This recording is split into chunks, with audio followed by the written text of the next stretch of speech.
Boa noite. Estamos aqui dando início a mais uma meditação do livro de Isaías. Hoje nós vamos meditar no capítulo 52, que é uma continuidade, né, do capítulo que nós vimos na última meditação. Mas, como sempre, vamos orar ao nosso Deus e Pai, pedindo direção para esse trabalho.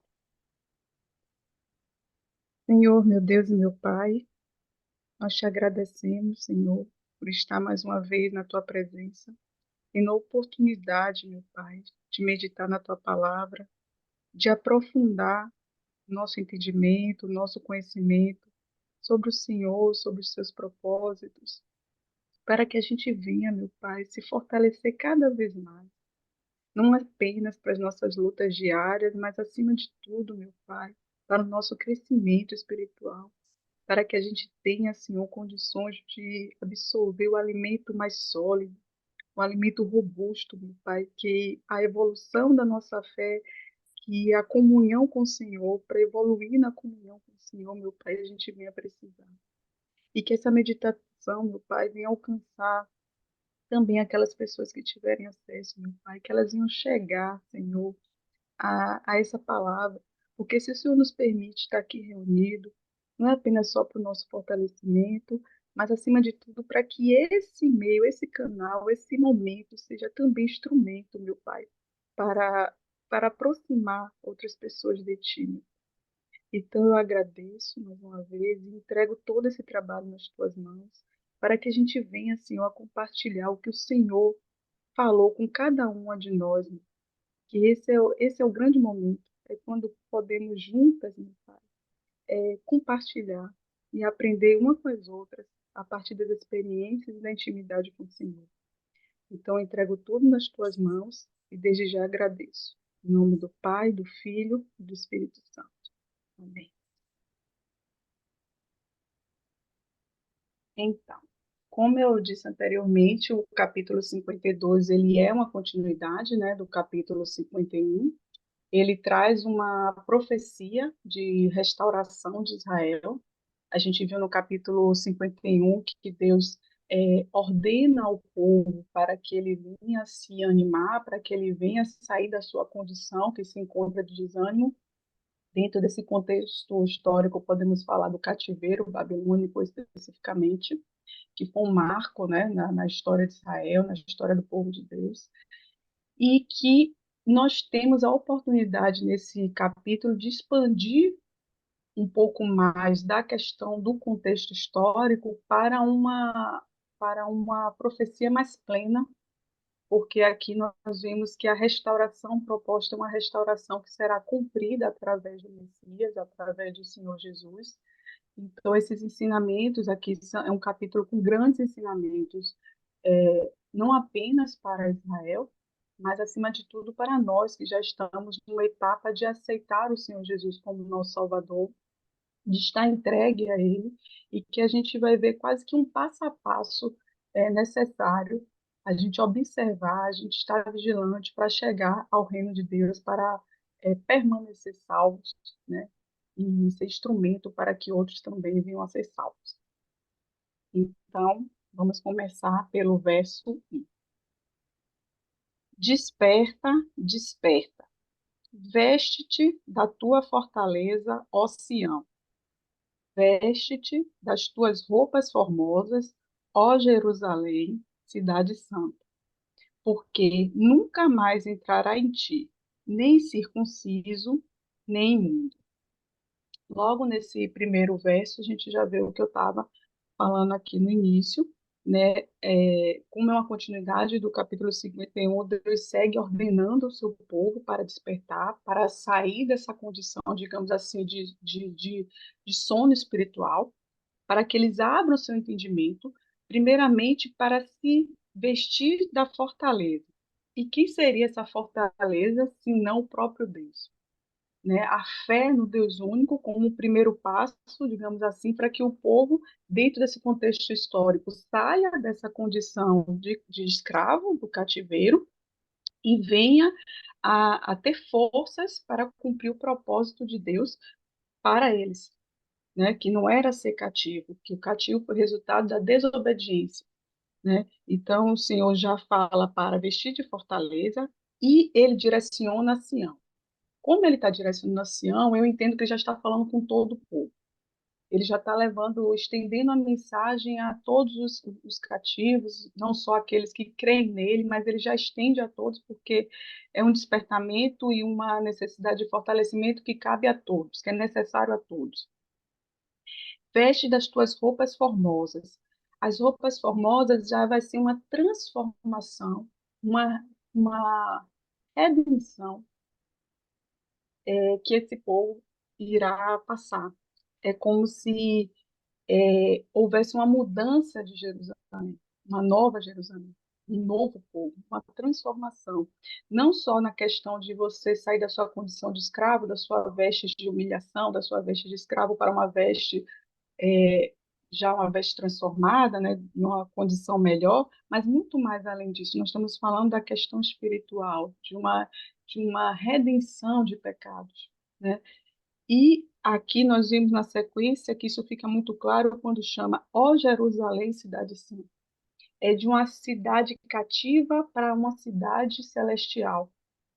Então, é uma mudança drástica que não ocorre apenas, que não ocorre, é impossível ocorrer só no cativeiro babilônico, porque nós aqui sabemos a história de Israel e vemos que, após o cativeiro, Israel foi dominado por muitos estrangeiros. Então, essa profecia de que nunca mais entrará em ti um incircunciso ou imundo não se aplica ainda. É uma profecia que não se cumpriu, mas é uma profecia messiânica. É uma profecia que será cumprida no reino de Deus.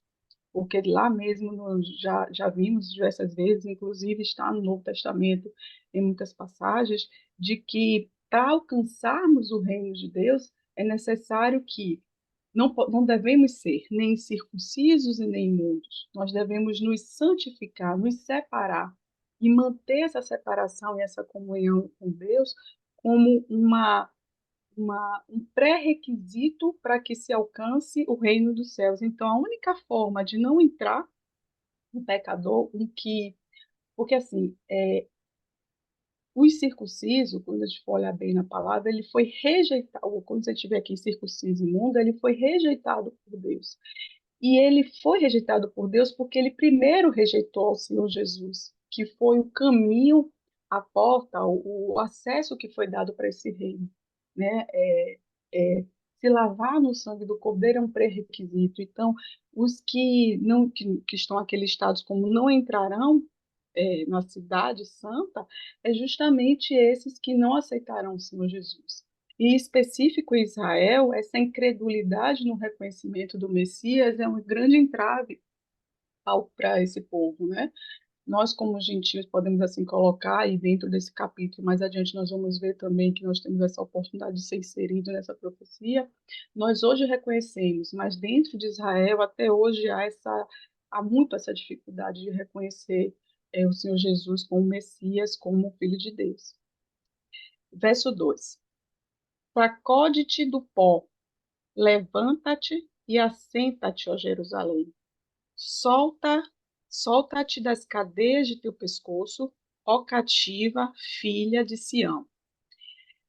Seguindo aí essa linha, né, de contexto histórico do cativeiro babilônico, o povo estava na sua maior condição de humilhação. A gente sabe que na história de Israel, muitas vezes, o povo se viu desde a sua formação, né, nessa situação de humilhação, de cativeiro. Aqui também é citado a época do Egito. Depois nós temos as invasões, né, a Síria também citada aqui, e agora a da Babilônia, que levou e destruiu, né, no caso Judá, e levou o povo cativo. Então, ele já tem essa marca, digamos assim, dentro do povo, dessa humilhação. E aqui, especificamente, eu analisei, entendi muito como etapas que se aplica a esse cativeiro, que foi marcante, né, que foi um divisor de águas para o povo de Israel, e também se aplica para um propósito mais amplo, que hoje eu vou estar sempre delimitando como o reino dos céus, porque foi o que para mim ficou nesse capítulo, e sintam-se à vontade para também compartilhar como a mensagem chegou para vocês. É, então, sacode-te do pó é sair dentro desse contexto histórico, é sair dessa condição de humilhação, se levantar, e ao levantar a gente entende que é se levantar para cumprir um propósito, eu entendo que é para servir a Deus, porque chegou aquele momento de humilhação, de, digamos assim, de colheita do que plantou pela desobediência, e agora é o momento de se levantar para fazer o que realmente eles devem fazer, que é obedecer a Deus e cumprir o propósito.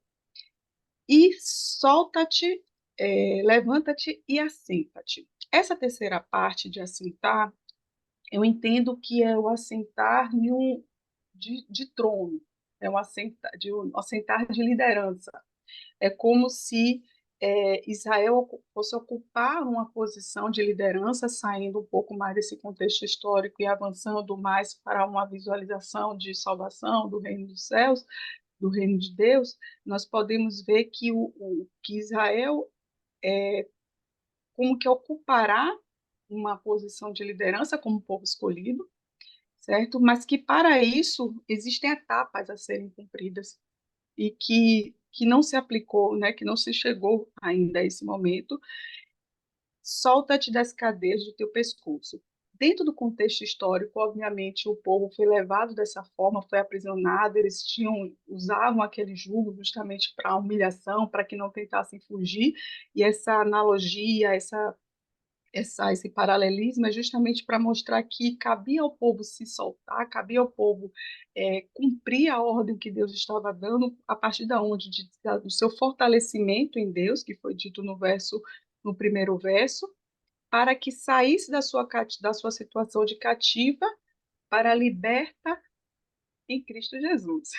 Eu já levo muito, porque falou muito forte comigo em relação a isso.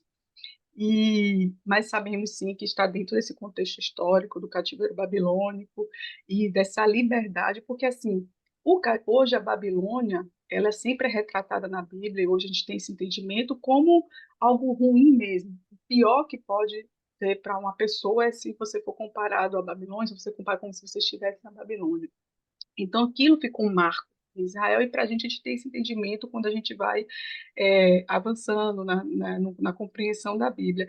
Então, aqui é o mesmo paralelismo. Você tem a pior situação, no nosso caso, podemos entender como uma situação de um cativo pecado, um pecado, onde está escravo do pecado, e que para ele sair dessa condição de cativo, ele tem que sair sacudir esse pó da influência do mundo, ele tem que passar, se levantar, e quando você deixa o mundo, você está tomando uma ação de seguir ao seu Jesus, reconhecer a sua condição e se colocar à disposição para cumprir o propósito dele na sua vida, você não ser mais servo de si mesmo, nem ser servo de si mesmo, nem ser servo do pecado, mas ser o servo de Deus, servo do Senhor Jesus para cumprir os propósitos, e em cima disso você vai deixar de ser cativo e vai avançar nos propósitos que Deus tem para a sua vida. E aqui nos propósitos que Deus tem para Israel. Na Lília?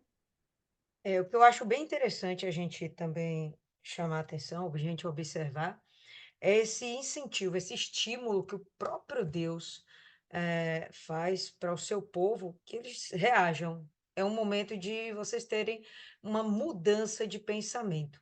Então, se vai haver troca de vestes, a gente sabe que, para quem está chegando agora, as vestes, elas estão sempre relacionadas com a condição espiritual, tá? Uma mudança de vestes, como ele fala lá no verso 1, aponta para uma mudança da condição espiritual, como Milene aí bem falou. Então, que isso fique muito claro. Mas não é algo que parte simplesmente de Deus, sabe? O povo não está ali como um mero espectador, ou eles vão sofrer a ação de Deus. Não, você vê que Deus ele vai fazer a parte dele, mas Deus os incita a mudarem da condição de escravos para libertos. Bem interessante esse momento que fala sobre o sacode de ti mesmo o pó, e é uma alusão ao fato de eles realmente serem escravos e dormirem no pó, sentarem no chão, quando eles faziam as atividades como escravos, atividades forçadas, eles acabam se assentando ao chão. Então, você se levante, sacuda seu pó, vá mudando de mente. Não se conforme com essa situação, porque está chegando o momento da sua libertação. Sobe e assenta-te, realmente é um outro posicionamento. Se eles antes assentavam o chão, agora a gente vê um assentamento em uma posição, realmente é como se Deus puxasse a cadeira e assente. E aí, ele está em uma mesa, e sim, como o Lene falou aí, bem mesmo, tomando agora decisões, partindo para uma virada mesmo de mentalidade e atitudes. Agora eles serão mais proativos do que simplesmente resignados com as suas condições. Quem está propiciando isso é Deus. Deus já deu aquela injeção de gás. Eu sou contigo, vamos para cima. A história agora vai ser diferente. Eu sou com vocês. Mas eu quero a contrapartida. Mude de pensamento. Isso é super válido para os nossos dias de hoje. Como diz Dona Cida, a gente tem que trazer os ensinamentos da Bíblia para a nossa vida e, de fato, não é para sermos apáticos diante dos problemas, quaisquer que sejam, que a gente venha viver. A gente tem que ter uma ação realmente de revolta, como a gente sempre ouve, né? Ah, dentro da nossa instituição, a gente sempre ouve isso. Se revolta com a situação, se revolta com a situação. Não é para se revoltar com Deus, né? Não é para achar que Deus te esqueceu. Muito pelo contrário, tenha em mente que você foi escolhido. Você está aqui ouvindo a palavra de Deus, você já é escolhido. Acabou. O Espírito Santo que está provocando isso. Você não está ouvindo a palavra de Deus porque você é bonitinha, porque você teve desejo. Não, o Espírito Santo já te provocou. Agora, a contrapartida é você manifestar o seu desejo e manifestar a sua busca, né? Então, vale muito a pena a gente ter, entre esse verso 1 e o verso 2, esse entendimento de que existe a mudança de mentalidade. Se não houver uma mudança de mentalidade, você vai ficar atrasado, você vai ficar para trás. Isso aconteceu, tá? Com muitos dos israelitas dentro da Babilônia, tanto que muitos ficaram lá, não retornaram. Futuro a gente vai ler o livro de Esdras, vamos ler o livro de Neemias e a gente vai ver isso. Muitos ficaram lá. A mentalidade de escravo não mudou e eles continuaram lá. A gente vai ver que em outros momentos, em Hebreus, a gente vai ver essa referência, que o filho da escrava não permanece em casa. E eles realmente não permaneceram, eles nem voltaram para casa. Por quê? São filhos da escravidão? Não só por isso. Eles não quiseram mudar de mente. Isso é essencial, pessoal. Mudar a mente é essencial. Mas continua aí, Milene. E é isso mesmo, Dalila. Se a gente for verificar, a gente vai avançar aqui, vai ver que esse mesmo capítulo cita um exemplo do Egito. Egito por quê? Porque o povo era escravo, passou muito tempo escravo e durou no deserto por causa da falta de transformação de mente, porque ainda mantinha aqueles pensamentos de escravo, ainda com apego ao lugar que eles saíram, mesmo sendo humilhados, mesmo vivendo a escravidão. Então, a transformação de mente é essencial. E a gente, na nossa conversão, a gente também entende isso. A nossa mente ela tem que ser transformada, ela tem que estar no alto céu, pensando nos céus, para que a gente veja realmente absorver as coisas de Deus. Não é impossível. E essa ação que Deus requer, dando tanta orientação, parte justamente, como a senhora falou, de uma transformação de mente. E me permita, você fez um comentário excelente, trazendo essa ideia do Egito. Me permita acrescentar que aquele povo que saiu escravo do Egito, nenhum entrou na terra prometida, morreu tudo no deserto, porque não mudaram a mente. Quem entrou Exato. na terra prometida? Aqueles que nasceram no deserto, já nasceram com a cabeça de gente livre, de libertos. Pronto, eles tiveram direito. Mas aqueles que não mudaram o pensamento, todos morreram no deserto, todos. E os 40 anos foi justamente para que houvesse essa separação. Quem mudou de cabeça? Ninguém. Pronto. Vocês não vão entrar. Quem vai entrar? A nova geração. É triste isso. Novamente, aqui dentro da Babilônia, Deus está fazendo esse apelo: mude de cabeça, mude agora. Né? E o Espírito Santo fala com a gente hoje: muda de cabeça agora. Caleb e Josué são duas exceções, e venhamos e convenhamos, né? Ainda que eles tenham saído de lá de dentro, eles eram uma nova geração. Eles eram jovens quando eles saíram de lá. E foram os dois únicos que realmente entraram na Terra Prometida. O resto, Deus não teve misericórdia. Segue aí. Verso 3. Porque assim diz o Senhor: por nada fostes vendidos, também sem dinheiro sereis resgatados. Nas pesquisas eu vi que naquela época, e já tinha aqui até mesmo na meditação, a gente já ouviu falar sobre isso, que era comum, acontecia, né, de se você tivesse uma dívida com alguém, você servia como escravo àquela pessoa, você dava seu filho àquela pessoa para que ele viesse a pagar aquela dívida, né? Nesse caso aqui, Deus faz o seguinte alerta: não há nenhuma dívida com os opressores, não há nenhuma dívida com aqueles a quem Israel foi levado, a que Israel, pela Síria, e a Judá ou pela Babilônia. A dívida do povo era com Deus, era pela desobediência à palavra de Deus, e por isso eles estavam lá sendo levados. E eles seriam resgatados sem ter que oferecer qualquer contrapartida ou qualquer coisa para aquele povo que os oprimiram, para quem depois veio a ocupar o lugar daqueles, governar no lugar daqueles que oprimiram lá atrás, anteriormente. Por quê? Porque Deus queria mostrar justamente já uma sombra do que vai acontecer e o que acontece hoje. Que a gente é salvo, a gente é redimido dos nossos pecados pelo preço que o Senhor Jesus pagou. Não por um preço que ele pagou por todos nós, não é específico a ninguém, mas que apenas é aceito se nós, que ele pagou por todos nós, mas que o pré-requisito é que a gente o aceite, a reconheça aquele sacrifício e se entregue a ele. Então, essa questão do sem dinheiro seres resgatados me fez lembrar também essa questão do preço que o Senhor Jesus pagou, de uma forma geral por todos, mas que apenas é aceito se a gente reconhece. Mas especificamente aqui, dentro do cativeiro babilônico, a gente vê que o que acontece é o contrário.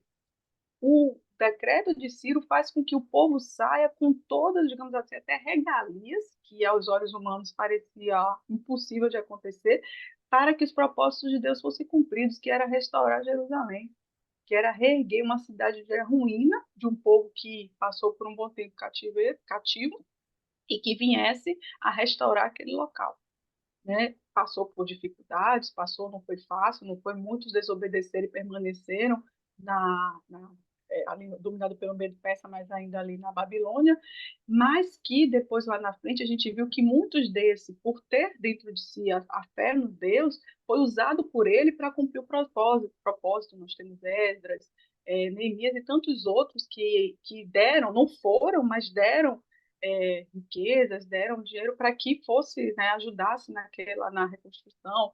Tivemos a etapa da construção do muro, porque a cidade não tinha muros, não estava ali protegida dos inimigos, né? Então, o momento pós-cativeiro foi muito difícil, né? Durou anos. Então, Israel não foi mais o mesmo pós-cativeiro. A gente pega a história, só houve domínios estrangeiros naquela nação, então o preço foi grande.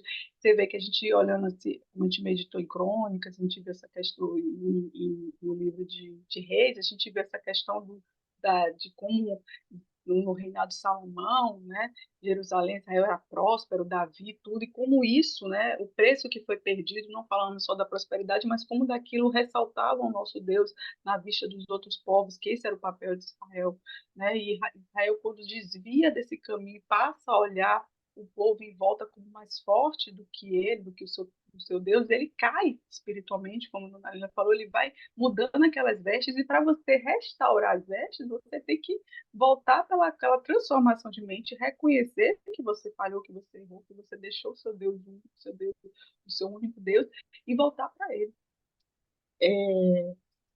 Acabei falando aqui, fui me perdendo no verso. Por nada foste vendidos, também sem dinheiro sereis resgatados. Então, o que ficou para mim dessa passagem é justamente isso. Israel caiu na escravidão pelo pecado, né, pela idolatria, é, e Deus, na sua soberana misericórdia, vai resgatar esse povo, porque ele mesmo que resgatou, a partir, claro, como a Aline falou, da necessidade também de o povo ter uma ação. Deus não ia carregar ninguém no colo como não carrega ninguém.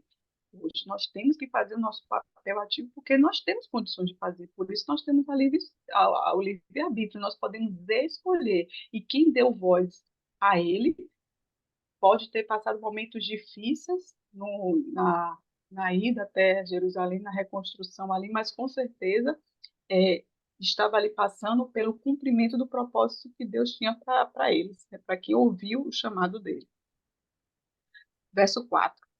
Porque assim diz o Senhor Deus: o meu povo, em tempos passados, desceu ao Egito para peregrinar lá. E a Síria, sem razão, oprimiu. Foi justamente o que nós estávamos falando aqui. Deus traz à memória dois momentos da história de Israel. Ele traz à memória do seu povo para alertar: olha, vocês passaram por isso, no Egito vocês foram escravos. Então, está restaurando na memória deles para justamente você ver como Deus é incansável e busca assim, muitas estratégias para fazer a gente entender que o que ele está falando é o melhor para a gente. Usa o nosso passado, usa o passado do povo para mostrar que o que eu estou falando vocês têm que cumprir, porque eu quero o melhor para vocês. E aí ele cita a questão da Síria, cita a questão do Egito, né? E fala novamente dessa opressão sem razão, porque eu entendo que essa razão, sem razão repetida aqui, é porque os opressores não tinham o porquê fazer aquilo, mas Deus permitiu, porque era justamente para uma colheita da desobediência plantada anteriormente. Até porque, no verso seguinte, ele vem, e foi um dos versículos que mais me marcou e que eu fiquei muito nele, o verso 5, porque a gente vê justamente. Vamos ler primeiro, né? Antes de eu falar. Alguém quer dizer mais alguma coisa aqui? Uh-uh. Então vamos lá. E agora, que estou eu que fazer aqui, diz o Senhor, pois o meu povo foi tomado sem nenhuma razão. Os que dominam sobre eles dão uivos, diz o Senhor. E o meu nome é blasfemado incessantemente o dia todo. Em uma outra versão que eu vi, diz assim: agora, portanto, o que tenho eu aqui, diz o Senhor, para meu povo ser levado por mim? Aqueles que os governam os fazem gemer, diz o Senhor. E meu nome continuamente, todo dia, é blasfemado. O mais grave não é o povo pelo cativeiro. O mais grave não foi a humilhação, a destruição de Jerusalém. O mais grave de toda a consequência dessa desobediência foi o nome de Deus ser blasfemado, ser desonrado, porque Israel foi escolhido foi separado para mostrar Deus aos outros povos, às outras nações, mostrar o poder de Deus, tipo, que é ser separado para Ele. Qual é o fruto disso, o resultado disso? Israel descumpriu totalmente disso, e como consequência, para justamente fazer justiça, o povo foi, esse mesmo povo dele, que ele deveria manifestar seu poder e proteção, enquanto muitas vezes nós vimos no Egito mesmo, nós vimos no próprio Judá, quando foi livre no tempo de Ezequias, da própria Síria. Então, Deus queria manifestar sempre ali, ó, naquele zelo, naquele cuidado. Não é que não existiriam inimigos, não é que não existiriam guerras, mas sempre teria aquela intervenção divina para mostrar que ele está ali com aquele povo, porque o povo está com ele, né? E quando eu li essa primeira parte, que é essa pergunta, é como se Deus questionasse, me ficou assim sempre na minha mente nisso, o que eu levei de bom disso? O que foi bom esse cativeiro para mim? O sofrimento do meu povo. Eu apenas colhi o que eu apenas vi e tolerei o meu nome ser blasfemado diante daquelas nações, que com certeza eles viram, o povo ouvia: cadê o seu Deus? Onde está o seu Deus? O Deus que fez aquilo outro, cadê que não salvou vocês? É como hoje questiona a nossa fé. Cadê seu Deus? Onde está a sua fé? Cadê você nessa situação? Então, essa palavra, assim, ela encheu de temor, porque eu vi também, eu queria aqui chamar vocês também para abrir em Romanos 2:24. Paulo já diz aqui, em cima justamente, né, dessa passagem de Isaías, que o 2:24 diz: porque como está escrito: o nome de Deus é blasfemado entre os gentios por causa de vós. Então, o nome de Deus foi blasfemado por causa de Israel, e nós que escolhemos ser cristãos, porque é uma escolha, assim, a gente nasce numa família, a gente não escolhe a nossa família, né? Mas a gente não escolhe ter esse sobrenome, o nome Almeida, o sobrenome, né? Correia, Santos, Ferreira, mas o sobrenome de cristão nós escolhemos.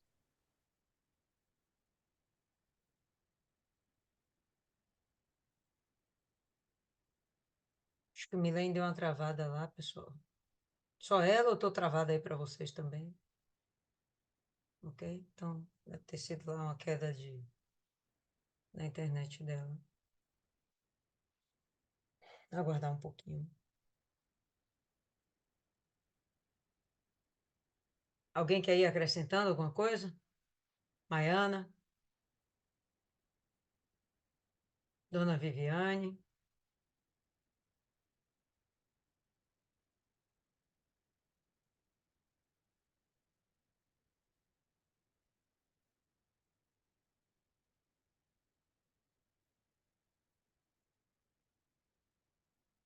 Milene acabou caindo.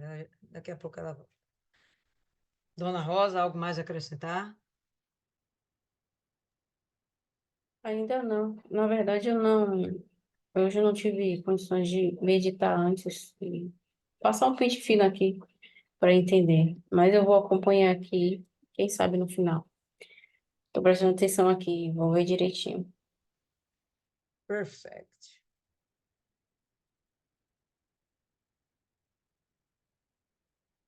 Teve mais alguém que caiu, Dona Cida.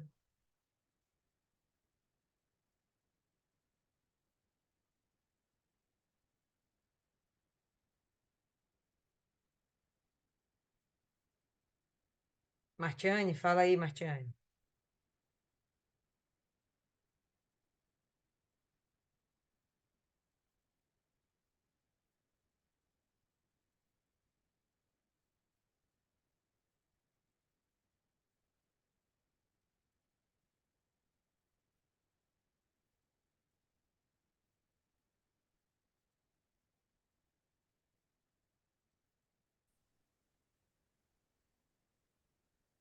Então, como estávamos falando, nesse verso 5, né, essa parte aqui mesmo, nessa versão da Bíblia que eu tenho, os que dominam sobre ele dão uivos, nesse contexto, é como se os que oprimem Israel celebravam e faziam chacota do povo, né, e nessa outra versão que eu li para vocês, é, já é o contrário, é o sofrimento, que esses governantes faziam o povo sofrer.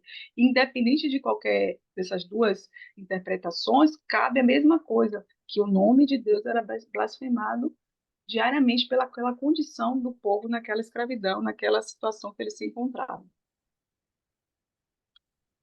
Verso 6. Portanto, o meu povo saberá o meu nome, pois naquele dia saberá que eu sou eu mesmo o que falo. Eis-me aqui. Primeiramente, né, quando a gente vê quando eu li o Eis-me aqui, não, é impossível a gente não lembrar de passagens, né, do patriarcas que falam, né, que usam esse termo, que a gente sabe, né, a profundidade que ele tem, principalmente no em Israel, a interpretação quão profunda é você dizer o eis-me aqui para Deus, ele traz essa profundidade também na vida quando entendemos o nosso papel, a partir do momento que nós, né, aceitamos o Senhor Jesus como nosso Salvador e somos suas testemunhas, nós nos colocamos à disposição dele, a nossa vida por inteiro a ele para servi-lo, né, que esse é o nosso propósito. Então a gente entende a profundidade, mas a gente ouve justamente aqui o próprio Deus dizer ao seu povo, como ele dissesse, vocês saberão quem eu sou, né? Vocês saberão o que eu posso fazer. E até no sentido de trazer a memória deles para reconhecer quem é Deus, né? O que Deus é capaz de fazer. Mas aqui eu levei muito mais para o sentido de eles reconhecerem naquele dia quem é o Senhor Jesus, que hoje, pelos muitos de Israel, não é reconhecido como Messias, como um filho de Deus, ele é tratado como um profeta, né? Ele não é tratado como um Salvador, né? É, antes de eu passar aqui para a dona Lília, deixa eu só ver. E traz também uma coisa que eu anotei aqui também, com uma observação para mim, a questão do pacto, né? O Eis-me aqui é uma aliança de fé, né, que começou lá com Abraão, né, e que foi estendido, né, para as gerações, né, e esse pacto ele foi renovado com o Senhor Jesus, porque sabemos que não tínhamos condições nenhuma de cumprir a lei, e o Senhor Jesus veio cumprir, e a partir dele é que nós temos condições, né, de estar na presença de Deus, de chegar até o reino dos céus. Dona Lília. Eu achei interessante a gente, a gente observar que ele fala que todo dia, né, continuamente, meu nome é blasfemado. Mas para mim não ficou muito claro se o nome dele era blasfemado pelos inimigos, nações inimigas, que ficavam fazendo chacota do nome de Deus, ou se realmente era o próprio Israel que blasfemava contra Deus. Eu, sinceramente, não tenho certeza de quem ele falava. Mas quando ele vem aqui para vocês e fala, meu povo saberá o meu nome, fica parecendo que era o próprio Israel que ficava blasfemando, porque ele diz, não, agora meu povo vai me conhecer. Não, ele não está falando das outras nações vão me conhecer. Ele está falando, meu povo vai me conhecer. E saberão quem eu sou, saberão que eu estou com eles, saberão que, eis-me aqui, né? Eu sou contigo. A gente, quando vê lá no capítulo 51, a gente vê aquele momento em que ele chega e tem a fala do povo, né? Desperta, ó, braço do Senhor, ganhe força, braço do Senhor. E é uma forma de desacreditar de Deus, achando que Deus em algum momento está dormindo, né? Que o braço do Senhor está paralisado, né? Eu penso que devemos ter esse cuidado. Eu acho que quem estava criticando aqui, quem estava realmente blasfemando contra Deus, era de fato Israel. As outras nações podiam estar fazendo a mesma coisa, mas Israel também estava fazendo isso. Israel estava descredibilizando Deus, desacreditando de Deus, desacreditando o cuidado de Deus. E aí ele vem e reitera: portanto, meu povo saberá o meu nome. Portanto, eles saberão naquele dia que eu sou aquele que fala. Eis-me aqui, né? Em minha versão está assim: eis que estou, eis que nisto eu estou. É como se fosse reafirmando, né? Vocês não estão sozinhos, não. Quem tá, quem gerou essa situação, quem criou essa situação e quem vai tirar vocês dessa situação sou eu, mostrando o poder dele, o poderio dele, né? O controle sobre tudo. Não é raro a gente ver na nossa atualidade, né? Na nossa geração, pessoas colocando na conta de Deus algumas culpas ou responsabilidades que não pertencem a Deus, ou apontando, fazendo de Deus como se ele fosse um Deus fraco, né? Não, isso aqui ele não dá conta. Uma vez uma pessoa estava na igreja, estava na igreja, né? Se estivesse na fé, não tinha saído da igreja, mas estava na igreja. E diante de algumas situações, ela não conseguiu a resposta que ela queria, Deus não respondeu da forma que ela queria, e ela saiu e foi buscar o Pai de Santo. Blasfemou contra Deus, achou que Deus não teria condição de resolver o problema dela, né? Hoje eu conversava com uma pessoa que a gente estava lá evangelizando, e ele chegou e falou, passou 2 anos dentro da igreja, em busca de algo, um crescimento material, e que isso não aconteceu. E aí ele saiu da igreja e, e foi buscar pelos próprios meios. Isso é uma forma de você blasfemar contra Deus, dizendo que, não, Deus não tem esse poder todo, e se ele tiver, ele está me ignorando, não enxerga, não me ama, é você colocar Deus abaixo do patamar onde ele realmente está. Então, eu penso que quem estava aqui realmente murmurando, blasfemando, era o próprio Israel. A gente ter cuidado de não cometer essas mesmas falhas, né? É uma estupidez. É uma injustiça com Deus. Pode seguir. E isso que a senhora fala mostra o quanto era mais grave. Então, o quanto Deus aqui ressalta, porque para mim foi ressaltado incessantemente o dia todo, porque faz muito sentido, porque não vinha de povos que não conheciam, mas o povo dele, o próprio povo. Então, é como a senhora falou, é uma injustiça com o próprio Deus. E verso 7. Quão formosos são sobre os montes os pés do que anuncia as boas novas, que faz ouvir a paz, do que anuncia o bem, que faz ouvir a salvação, do que diz a Sião, o teu Deus reina. Então é um verso muito conhecido, é um versículo bonito, né? E que aplicam ainda assim nessa questão do contexto histórico, desse cativeiro babilônico, né? Nós podemos dizer que é justamente o papel que os profetas fizeram de antes mesmo desse momento chegar, eles já alertavam que o fim do cativeiro chegaria, né?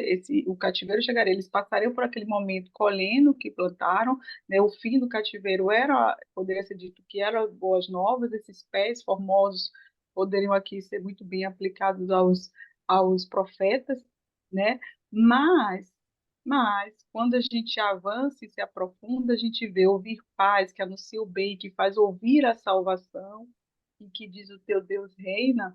Quem trouxe essas boas novas para a gente? Quem são esses pés formosos sobre os montes, se não o nosso Senhor Jesus?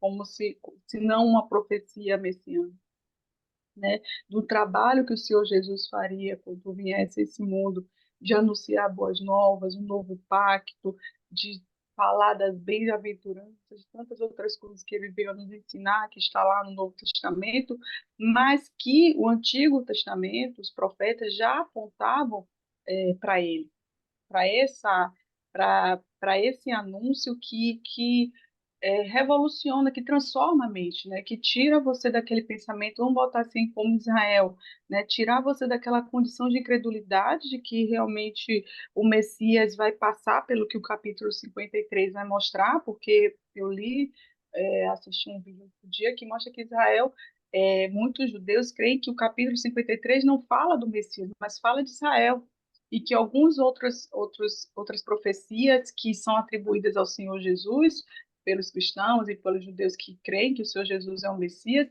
eles que não creem atribuem a Israel. E aí você dá uma força a Israel que não existe, que humanamente é impossível ter. Né? Como aqui no verso que a gente vai chegar, eu vou falar novamente sobre isso. Então, você vê que é uma incredulidade que chega ser, né?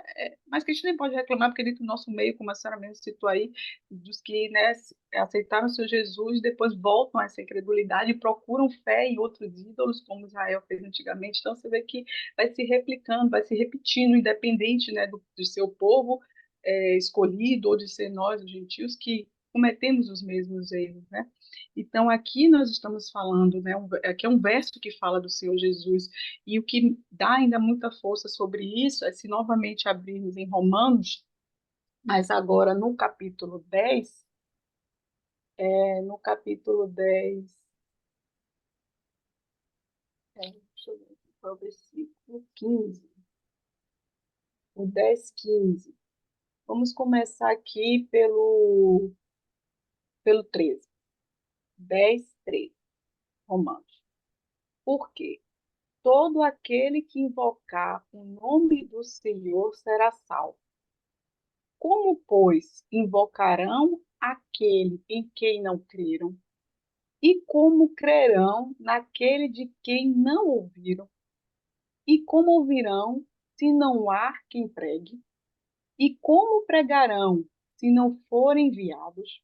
Como está escrito: quão formosos os pés dos que anunciam o evangelho da paz, o evangelho de paz, dos que trazem alegres novas de boas coisas. Então, aqui já estão falando de nós. Paulo aqui já fala dos Romanos, do papel que após o Senhor Jesus coube a nós, de anunciá-lo, de anunciar as boas novas, de pregar o evangelho. Então, aqui nós vemos eu considerei muito uma escala. Você vê os profetas antigamente já apontando para o seu Jesus, o Verbo se faz carne, ensina para a gente, mostra como é, e depois diz, vocês ser minhas testemunhas, vão até os confins da terra fazer o quê? Pregar o evangelho, porque vocês serão os formosos pés sobre os montes, sobre o altar, o papel do hoje do sacerdote, o papel do pastor, aquele que prega as boas novas no altar, de nós que saímos para levar, de nós que fazemos a nossa vida ser um testemunho do Senhor Jesus, que é o mais importante, que fala muito mais do que mostra muito mais o Senhor Jesus do que a gente falar, mas é o que a gente vive, é a palavra que a gente vive. Então, para que a gente diga que Deus reina. Então, também foi um dos versículos que mais falou comigo, e abro aqui também para vocês comentarem alguma coisa, se quiserem, claro. Senão a gente avança. Pode avançar. Vamos lá.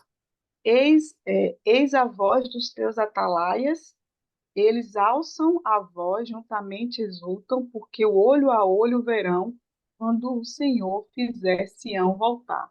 Então, aqui também segue no papel do atalaia, daquele que vigia, né? O atalaia é o que fica ali, a gente viu aqui também na meditação, e quando a gente estuda também, a gente vê que o atalaia, ele era o vigilante, ele que anunciava que estava se aproximando, é o que dava o alerta para o povo, né? E aqui ele diz que a voz desses atalaias, eles alçam voz juntamente exultam, como se em conjunto eles exaltassem. Na outra versão que eu li, que eu achei interessante também, ele diz assim: teus vigias erguerão a voz, com a voz juntamente eles cantarão, porque eles verão olho a olho o Senhor trouxer novamente Sião. E a gente pode aplicar quando o Senhor libertar, né, Jerusalém do cativeiro, mas acima de tudo, são aqueles que já veem o reino dos céus, que já vêm se aproximando do retorno do Senhor Jesus, da sua segunda vida, que anunciam e cantam já antes mesmo, já que aqui você já está anunciando algo que ainda nem sabe quando vai acontecer, mas que você já crê. A gente não vive ainda no reino dos céus, ainda não estamos no, que a gente não chegou lá ainda, mas nós já vivemos hoje um pouquinho disso dentro de nós, porque nós já confiamos que aquilo vai acontecer. Isso é muito extraordinário. Os judeus, eles não creem que o Senhor Jesus é o Messias, porque o Messias tem que cumprir etapas para ser considerado Messias. Então, se ele não cumpriu aquelas etapas, então o Senhor Jesus não é o Messias. Mas a gente, ou os judeus que creem no Messias, antes mesmo dele cumprir, já sabe que ele vai cumprir, porque Deus está dizendo, a palavra está mostrando o Senhor Jesus. Então, é isso que é o mais extraordinário. É a gente viver na fé e crendo. E aqui a gente aplica tanto a comemoração pelo fim do cativeiro, quanto a chegada do reino dos céus. Foi o que ficou para mim. Verso 9. Clamai, cantando, exultai, exultai juntamente, desertos de Jerusalém, porque o Senhor consolou o seu povo e remiu a Jerusalém. Essa remissão, essa redenção, essa restauração se aplica tanto que assim, Jerusalém estava em ruínas, né? Ele foi deixado em ruínas após a invasão babilônica. E agora será feito o quê? Jerusalém será restaurada dentro do contexto ao longo da história de Israel. Mas eu vejo que essa redenção aqui vai muito mais além do que a questão da questão física, até onde a história vai. E aqui eu já vejo como algo muito mais futuro, né? Mas assim, o consolo do seu povo é contínuo e é constante. Eu fico imaginando quando os judeus passaram pelo Holocausto, quando os judeus passaram pelos domínios dos povos estrangeiros, quando eles viram a sua fé sendo perseguida. Então, eu imagino o quanto essas passagens de Isaías, naquele momento pós-cativeiro babilônico, também se aplicou como um fogo. Não, nosso Messias vai vir tudo bem, né? Já veio na que foi antes, né? Nosso Messias vai vir, nosso reino vai chegar, uma nova Jerusalém. Então, isso seria um renovo não só para o fim do cativeiro, mas para toda a trajetória, né, do povo judeu, e se aplica para a gente também, né, no contexto mais do Senhor Jesus. O Senhor desnudou o seu santo braço perante os olhos de todas as nações, e todos os confins da terra verão a salvação do nosso Deus. Quando diz assim, o Senhor desnudou o seu santo braço, eu aqui interpreto esse santo braço como o Senhor Jesus. Ele apresentou o Senhor Jesus, ele mostrou a sua salvação, que não era exclusiva ao seu povo, mas a todas as nações.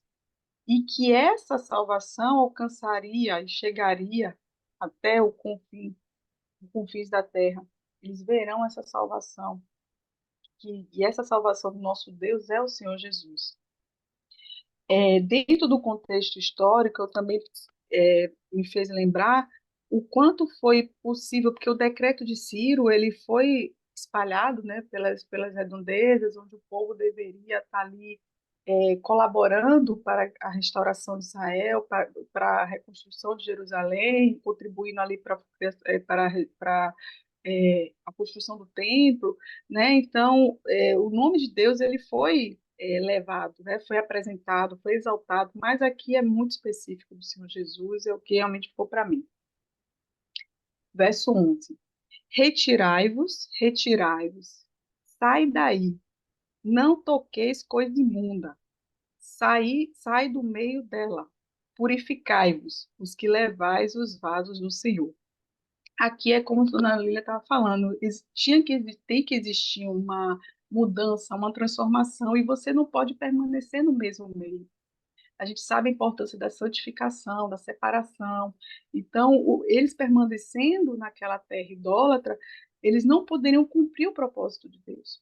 Eles precisariam se afastar, se retirar daquele local, não tocar, não tocar em coisa imunda. Imagina que é você não levar nada daquele lugar. Você vai começar uma nova história, você vai ser um novo pensamento, conforme a direção que Deus dá. Como sacerdotes que têm que se purificar, se separar, santificar para o serviço. Né? Vimos que o povo precisou ser resgatado aquele ensinamento sobre a tribo de Levi, para que deveriam estar ali cuidando do templo. Eu me lembro, não sei se foi em Neemias ou na passagem de Neemias ou Esdras, que fala sobre isso, para o cumprimento, né, a restauração dessa missão que cabia à tribo de Levi. Então, você vê que existe como é importante essa questão da separação. Então, aqui tem mais uma ordenança, mais uma ordenança, uma ordem que o povo deveria cumprir. Porque vós não saireis apressadamente, e nem ireis fugindo, porque o Senhor irá diante de vós, e o Deus de Israel será o vosso retaguarda.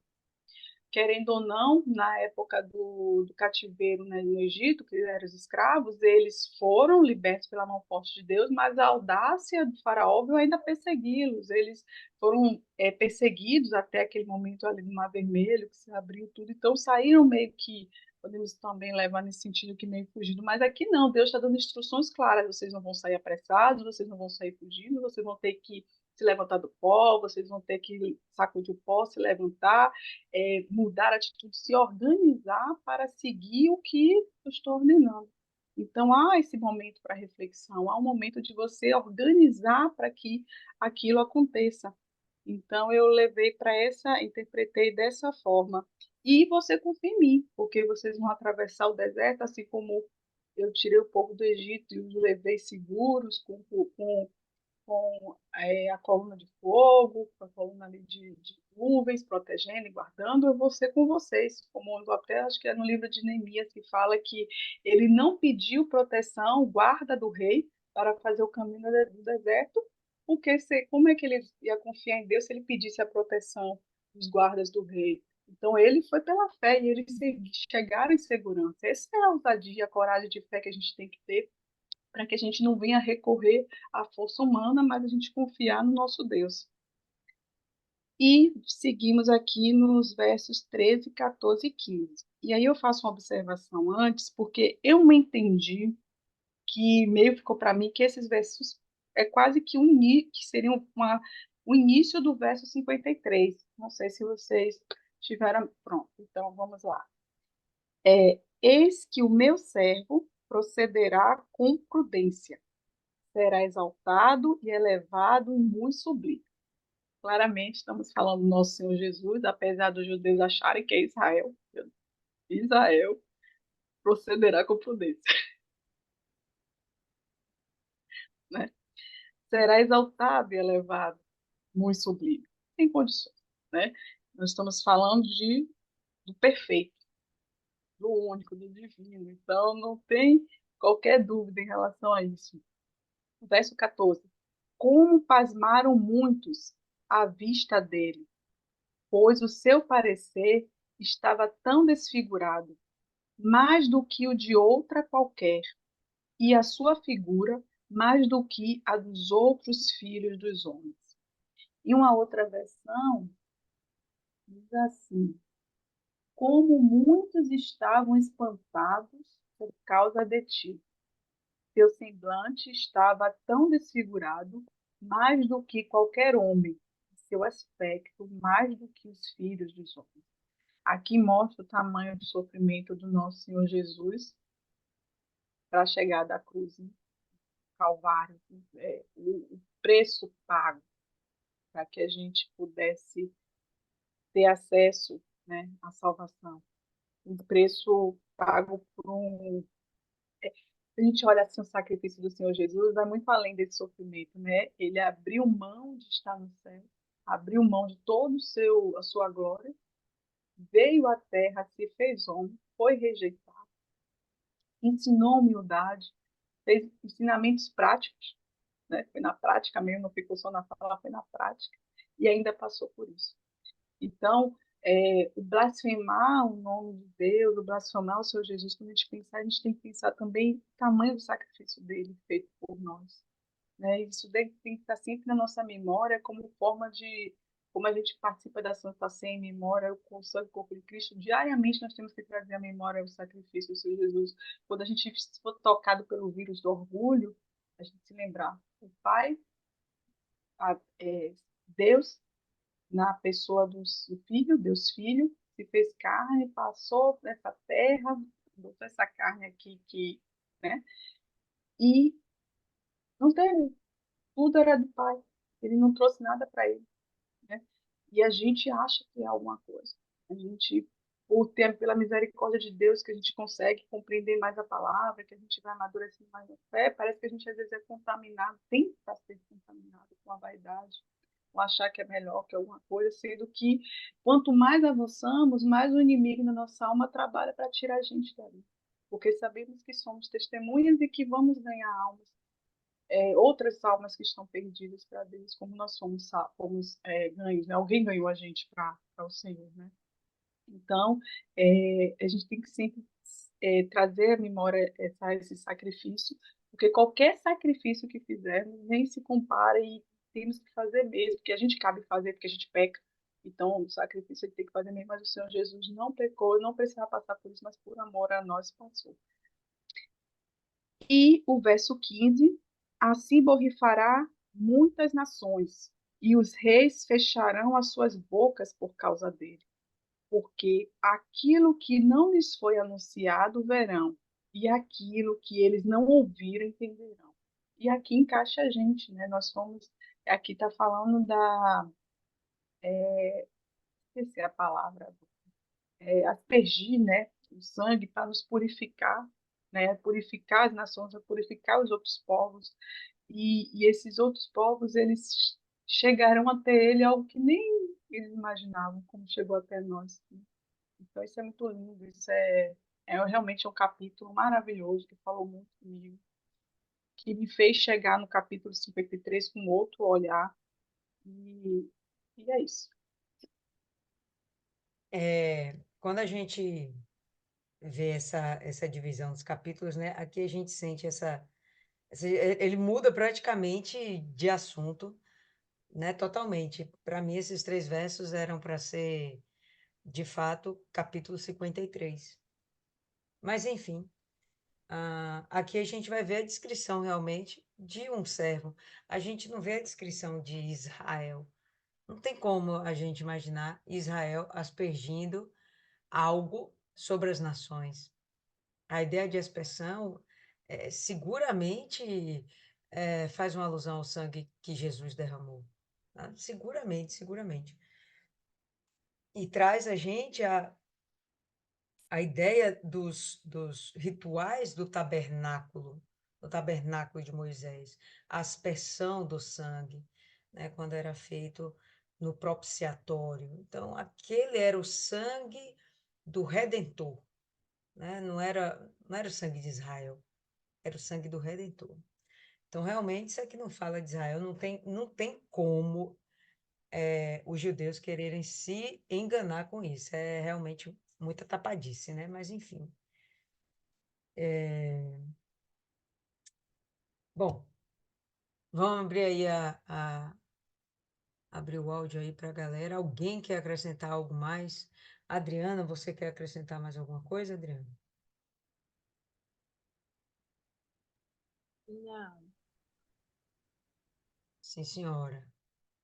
Dona Ana,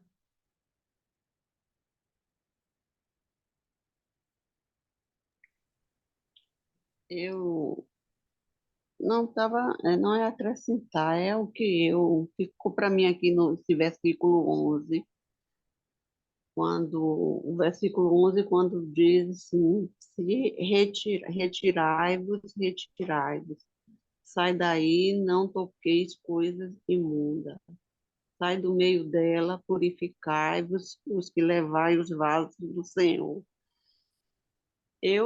Para mim, aqui ficou assim, para se separar, refletir sobre as atitudes e comportamentos errados, mudar e decidir pela transformação e renovação de pensamentos, buscar uma santificação, comunhão e intimidade com Deus, porque a partir da intimidade com Deus, a gente vai se fortalecendo e vai vencendo, porque o objetivo é vencer e não se deixar levar pelas circunstâncias dos acontecimentos que a gente enfrenta no dia a dia.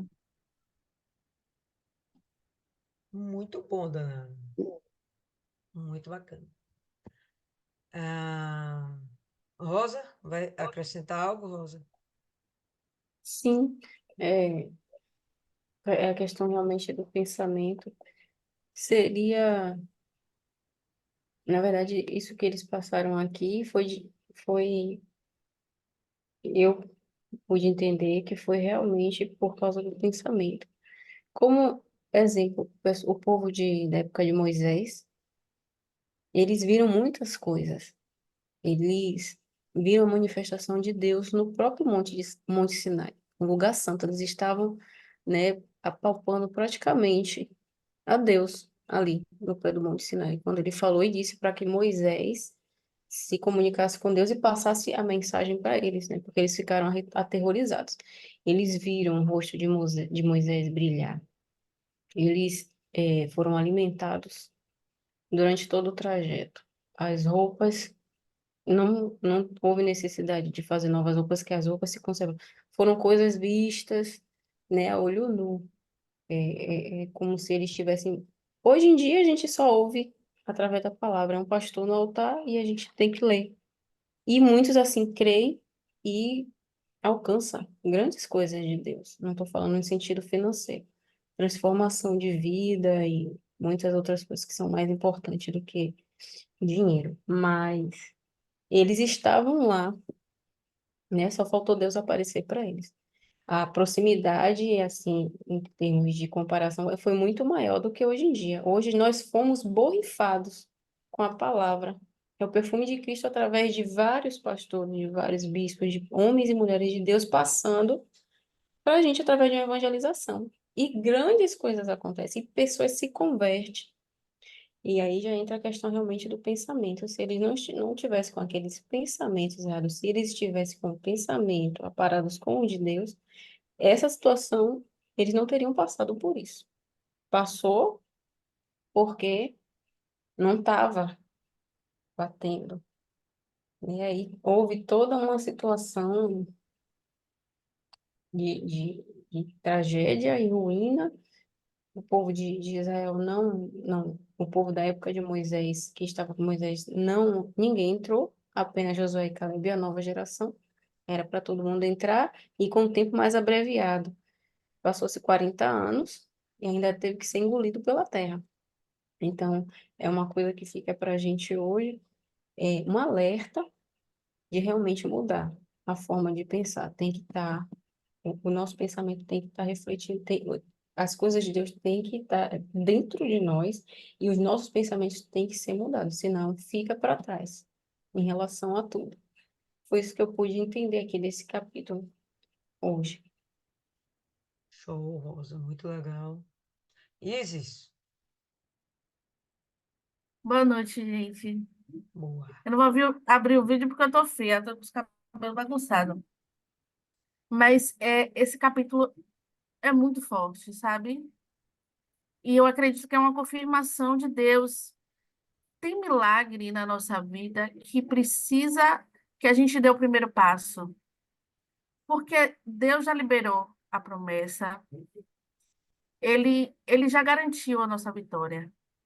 Mas se Israel não acordar, não levantar, não se arrumar, não estar pronto para receber, ela não vai poder dar o testemunho. Ela não vai poder dar aquele grito de vitória lá no 7, acho que é 7.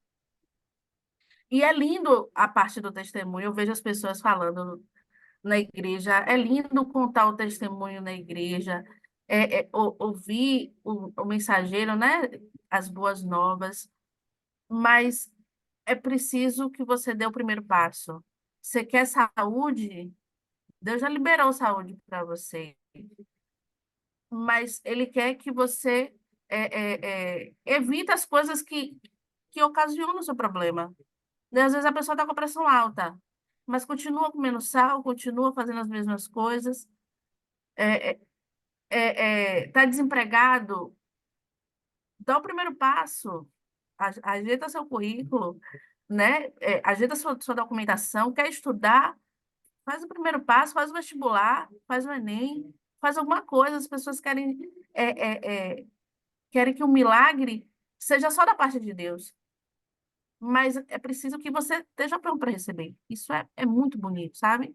Quando ele diz que Israel precisa acordar, tem gente que realmente está dormindo, está ali sentado, infelizmente, no banco da igreja dormindo. Eu já cochilei bastante, mas está ali dormindo com um Deus tão grande, tão maravilhoso, querendo te dar tudo, porque Ele é o dono de todas as coisas, querendo liberar saúde, liberar todas as bênçãos que você possa imaginar na sua vida, mas as pessoas estão dormindo. Elas não estão dando, sabe, esse primeiro passo de fé. E pelo menos eu faço isso na minha vida, eu tenho esse cuidado de me comportar como se já fosse, como se já tivesse recebido a vitória, porque isso é fé. É você se colocar na posição como se já tivesse recebido. Né? Você está estudando, sei lá, é, é, é, é, exemplo, né? Está estudando direito. Já se veste como? Já se comporta como? Você está começando a entrar na igreja, você vai mudar alguns comportamentos, vai mudar o vestuário. São os primeiros passos. Depois Deus vai transformando, vai lhe ajudando na caminhada, mas é importante, o milagre não vai vir caído assim de qualquer jeito. Vai ter que ter esse esforço, esse exercício de fé, esse primeiro passo para você poder receber. E aí tem muita gente que está atrasando a vitória, atrasando receber como é o nome do negócio? A promessa, né?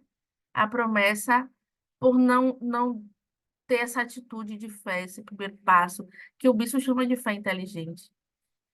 É muito bonitinho entender que essa fé inteligente é perceber que você precisa fazer a coisa acontecer. É, E fofinho também ver Deus fazendo o coach. Não tem coach melhor que ele. Aquelas coisas que a gente ouve muito dos coaches, mindset, mudança de chave, e as mudanças a gente percebe que é muito interno. Você, às vezes, precisa se livrar das coisas que lhe prendem, das coisas que você cria para si próprias, as coisas que você se faz como escravo, os grilhões que você cria na sua mente. Não, não posso, não consigo, não, não vai dar. É muito fofinho perceber essa parte de Deus como coach. Deus é o melhor coach que possa existir. E ele fala assim que vocês foram para o Egito porque quiseram. Tem gente, tem gente que está numa situação e ainda culpa Deus, ainda tem ousadia de culpar Deus. Oh, meu Deus, eu estou nessa situação, estou nesse deserto. Mas você foi porque quis, meu filho. Realmente, eles foram para o Egito porque quis, por uma necessidade, naquele momento, lá de José, e aí se sentiram confortáveis em morar lá no Egito. Comida, terra, tá tudo tranquilo.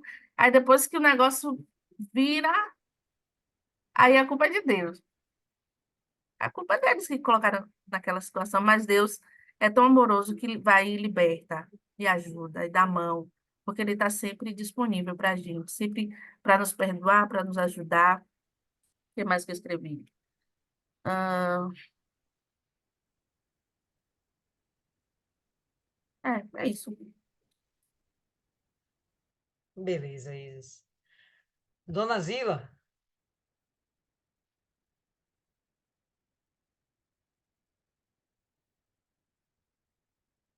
Dona Zila já dormiu. Fala, Maiana.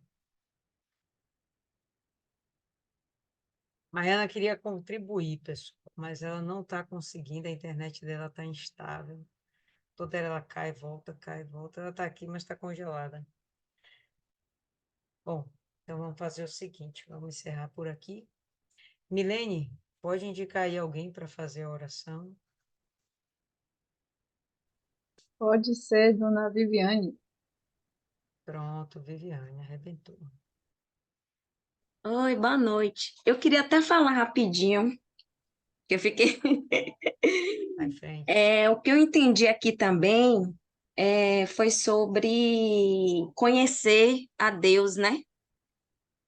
Para Sião conhecer a Deus. Quantas pessoas não conhecem a Deus, que estão na igreja, não conhecem a Ele? Como a senhora citou aí, né? Vão atrás de bênçãos, mas não vão atrás do abençoador. E aqui fala a importância que Deus está mostrando aqui, né? Que quer que Sião conheça ele, né? Quer que o povo conheça quem é ele. Então é isso.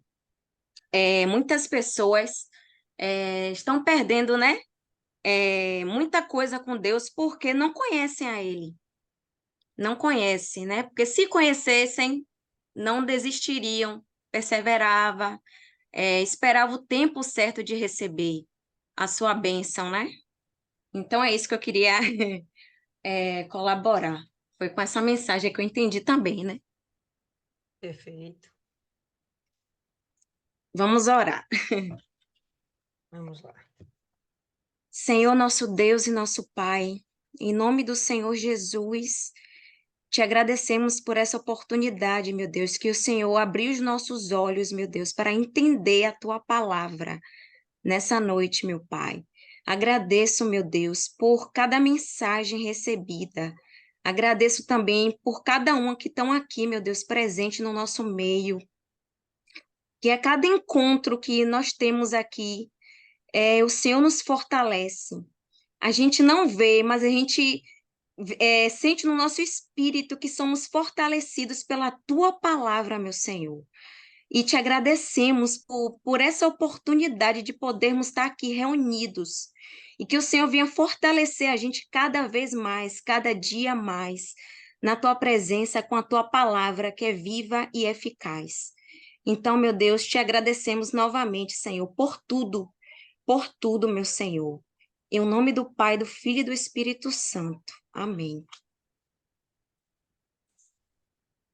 Amém, povo lindo. Então, por hoje é só. Maiana conseguiu. Oh, meu Deus do céu. Ficamos falando aqui, você caiu, voltou, caiu, voltou. Deixa, você vai falar no capítulo 53, tá bom? Então, por hoje, povo lindo, é só. Que Deus abençoe cada um de vocês e quinta-feira tem mais.